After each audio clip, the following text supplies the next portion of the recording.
What's up, guys? So we're back with a new video today. Today we're working on the homies Mitchell's E30. We're trying to get this coolant reservoir mounted up for him. He's gonna basically get rid of this guy so you can get a turbo in there.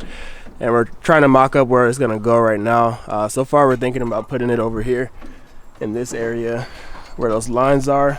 And we're gonna notch this part a bit there and run the hoses underneath. We're thinking about putting a band around the top part here and just maybe run some self tappers in for now.